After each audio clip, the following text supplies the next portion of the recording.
কইরে নেন একটু বাইরে যাবি না? কি রে, কোথায় যাওয়া হচ্ছে? না, ওই বাড়ির যে টিভির রিমোটটা খারাপ হয়েছিল ওই কিনতে যাচ্ছি।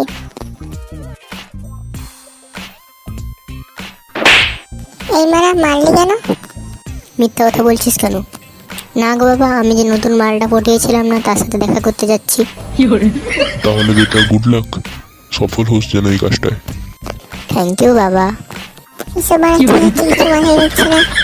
আগে নেংটুর বাবার সামনে দাঁড়ালে নেংটুর পা কাঁপতো, এখন তো কি হচ্ছে এসব? বাবা তবে 10 টাকা দাও, কেন রে? ওই বিড়ি কিনে খাবো। কি তুই আমার ছেলে হয়ে বিড়ি খাবি, সিগারেট খাবি?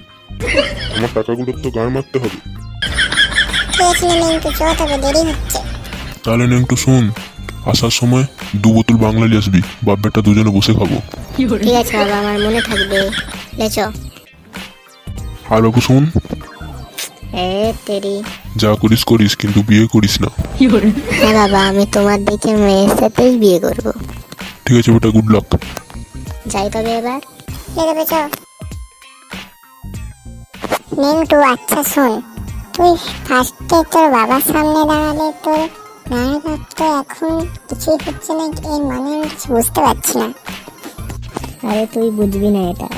সে তো বুঝলাম, তাহলে একটা বেড়ে খাওয়া। কেন, দোকান থেকে কিনে আন। কেন, তোর বাবা তো বললো তোর বাবার টাকার পুরো গাড় মারতে হবে। দেখা মানে কি সুরের বাচ্চা রে। এবার বল পুরো কাহিনীটা কি হয়েছে, আমি কিছু বুঝতে পারছি না। তাহলে গাঁড় খুলে শোন। গাড় খুলবো মানে?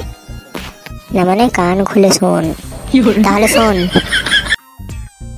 अब तुम लोग गलती से अगर नए हो तो सब्सक्राइब करो, वो जो लाल वाला बटन है उस पर अपने जीजा जी फेंक के मारो या फूफा जी, मुझे नहीं पता, बस क्लिक हो जाना चाहिए।